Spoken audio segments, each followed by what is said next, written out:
This episode is proudly supported by Crunch. Running a hospitality business isn't for the faint-hearted. Between ordering stock, scheduling rosters, paying bills, motivating your team, and keeping customers happy, there's a lot on your plate. It's no surprise that business planning often gets put on the back burner. Well, here's something that can help. Introducing Crunch, a new app to help simplify the business side of hospo. With Crunch, you get access to practical, bite-sized education, proven strategies, and a supportive community of hospo owners just like you. When it comes to the Crunch, if you're looking for proven ways to build a successful, sustainable business, Crunch has you covered. Try Crunch now. To get 14 days free, just head to crunchhospo.com.au. I just feel very connected to the seasons and the weather and understanding that I have no control over a lot of things that happen in agriculture and in our day-to-day business of farming, and that's okay. There's no use getting angry or upset about it. I can't control the weather. I can just control what I can control. This is The Producers. I'm Danny Vallant. Welcome to the third collaboration between Deep in the Weeds Producers Podcast and AgriCultured, a festival which showcases and connects the produce and people of northern Tasmania, or Lutruwita as it's called in Aboriginal culture. This is a special part of the world with beautiful, fertile lands, true seasons and rich traditions. So far, we've heard from duck farmer Bec Rumble, vegetable grower Wouter Sels, and today we're talking to winemaker Linda Morice of Sinapius. Sinapius is in the Pipers Brook wine region, north of Launceston and inland from Bass Strait. It's a closely planted vineyard with mostly pinot noir, chardonnay and gamay, produced with low intervention techniques to express the region. Working this land and living in this community has been a story of determination, strong values, tragedy and resilience. My name is Linda. We are at Sinapius Vineyard. We're located in Pipers Brook, so 45 kilometres, no, that's not right, 55 kilometres north of Launceston, 5 kilometres inland from Bass Strait. So our vineyard is planted to about 11 different varieties, so mostly Pinot Noir, Chardonnay and Gamay.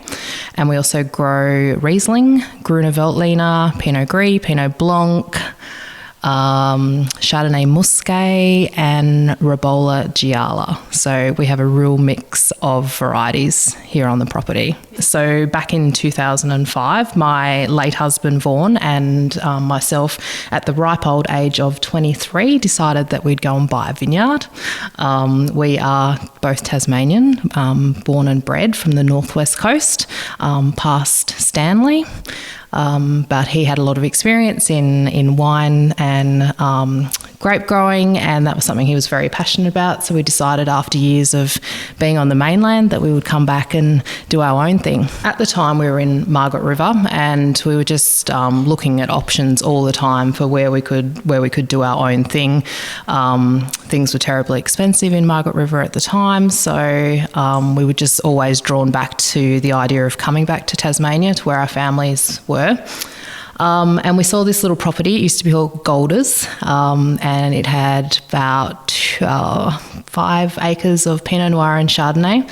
And we knew that the wines were good, and we knew it was on a great strip in terms of cellar door. Maybe one day we would open a cellar door. That was really important. We knew the aspect was great. We knew there were other good wineries in the area. So we just thought, sure, let's take the risk and give it a go. And, we were young, so big risk takers back then. I love the idea. I grew up on a farm on the northwest coast of Tasmania, so farming was in my veins. But I'd been away and studied occupational therapy. So I worked as an occupational therapist for 15 years whilst we were building the business. So I always say I paid the bills essentially to allow him to get this off the ground. Yeah. Taking on a property is no small task. Linda talks through some of the early challenges of getting the vineyard and life on track. There was a lot of trial and tribulation. So, things that you think are going to work don't work, and, planting different varieties and trialling different things. We had to build everything that you see here, so there were no buildings. So we built the original winery and then to build a little tiny house, and then our children were born, and then we had to expand the house, expand the winery as the vineyard grew. So everything was done in stages, I guess, as we could afford to do it. We was just always so focused on the end goal that thankfully we stuck to it, and now everything is fully planted and nearly full production at this stage. So yeah, we got there. So early days, my role was fairly limited actually when I reflect back, because the children were born early days. So we have two girls, Esme and Clementine. So after I stopped working as an OT, I had the girls, and then I helped with setting up the cellar door. So we got that up and running, which worked well with looking after small children and being here on site. And then, I guess I've always been involved in the finances. I've always had to manage all the books. Not my funnest job, but someone has to do it. And when Vaughan passed away in 2020, I have taken on all aspects of everything, including winemaking and the wine growing, along with everything else that goes along with running a small business. Linda's husband, Vaughan, died suddenly, aged just 39, in 2020 of an undiagnosed heart condition, leaving Linda with their two young daughters, Esme and Clementine, and the winery. Life events don't get any bigger or more shocking, but with the support of the wine community and the can-do spirit of her farming background, Linda made the choice between sinking and swimming. I think it was about keeping on going, because what he had created was so amazing. So it was just important just to keep doing that. So I've had so much support from the wine community, which has really been amazing. That's one amazing aspect of being in this wine industry. There's amazing people here that have helped me along the way. And I think I've been very driven to keep things going, and things are going really well. I've been able to just finish my fourth vintage on my own, which is pretty amazing to think that I've never hooked up a pump or operated a press and had to do any of those things. I saw it, I was there and observed all of it and did a lot of tasting and talking with him, but never actually had to do it. So I think maybe my farming background and, wanting to just get in and get my hands dirty didn't really scare me. So it was, it's a case of sink or swim, and I was not going to sink, so. After Vaughan died, Linda's first years as a winemaker were more about honouring his intentions.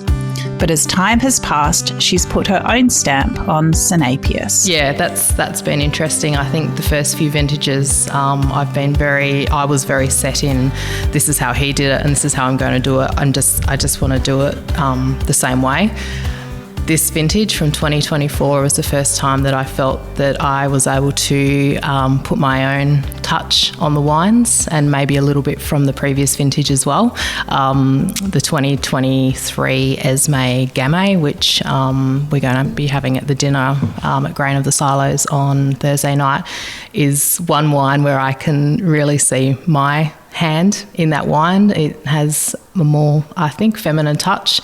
It's more about my character, I guess, so than maybe his. So I can just see that slight change, and the wines he made were absolutely incredible, and I'm happy just to continue doing that. And there might be just some minor changes that I feel most comfortable with, because I guess now it is my face and my name behind the wine. So I've never thought about doing anything else. I mean, I could go back to doing OT or doing lots of other things, but I love being here. I love being outside. I love working, in nature, I guess. It's just where I want to be, and it's where I'm most happy. So that's why I'm still here. There are so many decisions to make in a vineyard, with planting patterns being fundamental. Linda explains the setup at Sinapius and the way they're worked through the seasons. Our vineyard's planted with very high density. So we have about 7,500 vines in each hectare, and our fruiting wire sits at about 40 centimetres off the ground. So every vine, so 33,000 vines, we have to squat down, prune, and then squat again. So we have quads of steel. It is hard work and it's laborious. So my vineyard manager and I go through and do all the cutting because we're quite particular about the way that the vines are pruned. That's really important in terms of the longevity of the vines and fruitfulness. So it does take us 3 full months of the winter to do that, and then we will have crews of staff come through, big groups, to pull out the cuttings and tie them down. So the way that we've set up the vineyard's quite unique with the high density planting. So all the vines are dry grown, so we don't irrigate, which means that each season the wines are a reflection of that. So we can't control and manipulate what happens in terms of watering. We're just very reliant on what comes out of the sky. We have great soil, red volcanic soil, which really helps with, moisture retention as well. Just managing the vineyard's high input. So a lot of work goes into that. And that is, ultimately means that I do not need to do a lot in terms of winemaking. All the hard work goes in the vineyard, and I just need to just nurse the wines through into bottle. Tending the vines and making the wine are the bedrock of Sinapius, but communicating the story to travellers, tourists and connoisseurs is a large part of the joy. I think that's what's so great about having a cellar door, and I have a fabulous cellar door manager, Kim, who's currently on holidays, is that she has this great ability to talk about the wines from, our entry-level cheaper wines right through to our premium level, and it doesn't need to be geeky at all. Like, at the end of the day, wine is there to enjoy, and you like it or you don't like it, or something's intriguing about it, or it's a great food match.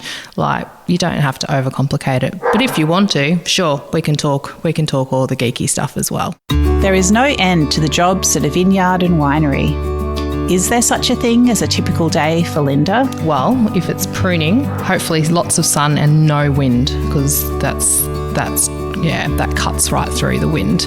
I like a day that's sort of a bit variable. I probably prefer to be outside than in the winery, but if I need to be in the winery, be doing topping of barrels, tasting, packaging. It's great because any day can be different, and we'll just see what happens, and you might plan to do something and then something else happens, something breaks down or change of plan, just go with it. Preferably outside if the weather's good. Farming can be isolating, but it's also a community. How neighbourly is life at Sinapius? We're a very small industry, but particularly here in the north, we have a lot of families that all are similar age. We all have children similar age, and at the times that we can get together, which is often not enough because we're all doing all the same things all at the same time, we're just great people to be around. I'm lucky to have great neighbours next door with Fran and Shane at Delamere. We borrow each other's things break, something's not right, we get on the phone, everyone's there to support you. It's not like a big competition, it's just about helping each other to do the best that we can. So I feel special to be part of a great community. There are wineries of all different sizes in Australia. What makes small producers different? I think it is important. I mean, there's always going to be big business and big companies that will, be in this industry, and we need that as well. But it's just important to have people that are really connected on the ground and all going through the same thing all at the same time. And, we're great at referring other people you should go and try these guys' wines. They make fabulous wines, and it's just all reciprocated. And I think that's lovely for tourists as well. They're coming through cellar door and hearing about what other people are doing, what other people are growing, and it just creates that really lovely sense of community and place that we have here in the Tamar Valley. There are the things you can control and then the things you can't. As the climate changes, winemakers need to adapt. How is Linda thinking about the future? Well, 2024 has been a pretty interesting vintage for us. It's certainly the driest and earliest vintage we've ever had in the 20-odd years of growing grapes here. So, it makes for, interesting times. We've grown some different varieties, which gives us a lot of flexibility in terms of, if things do trend to be warmer, things like gamay, really well suited. Rebola Gialla is another white variety that we've planted, and this year will be my first release. That's an Italian variety from the Alto Adige region. I think that could be potentially really promising variety for the future as well as things like Gruner Veltliner, which is an Austrian variety that we grow a lot of here, which is a lot of fun and something that I'm really excited about as well. It's just different. Like it's not many people have planted it here, and it's like it has so much personality and complexity, but the perfect food wine. So I'm a bit of a foodie, so I think a lot of wine should be made to have with food. Gruner definitely has that potential. Farming is a great teacher. What has working the land taught Linda? I think what it has taught me is just to be at one with the land. A lot of people, I just feel very connected to the seasons and the weather, and understanding that I have no control over a lot of things that happen in agriculture and in our day-to-day business of farming, and that's okay. Like, there's no use getting angry or upset about it. I can't control the weather. I can just control what I can control, and that's managing our vineyards, our canopies, the fruit, things like that to the best we can, and the rest is out of our hands, and there's no point being stressed and upset about what might be happening or terrible weather events and things like that. So I think that's made me feel much more calm and relaxed about some things that are potentially out of our control. With so much personal and professional history bound up in Sinapius, what is it that keeps Linda in love with life as a winemaker? I think it's that flexibility to be my own boss, do what I need to do when I want to do it or need to do it, which is great with the girls as well. So that means that I can also be a mum and running them around to 3,000 different sporting activities that they need to be doing. And I also enjoy just, being outside. Having worked as an OT for, 15 years, you do spend a lot of time with people, and it's not always great. Sometimes it's great, sometimes you get great outcomes, sometimes it's not. So it's kind of nice to have that change now where I'm, me and my podcast. Sinapius is known for wines that are estate grown and made, renowned for distinctively and elegantly representing soil, site and climate. Through grief and hardship, Linda Morice is a strong believer in the importance of small producers anchored in community, craft and place.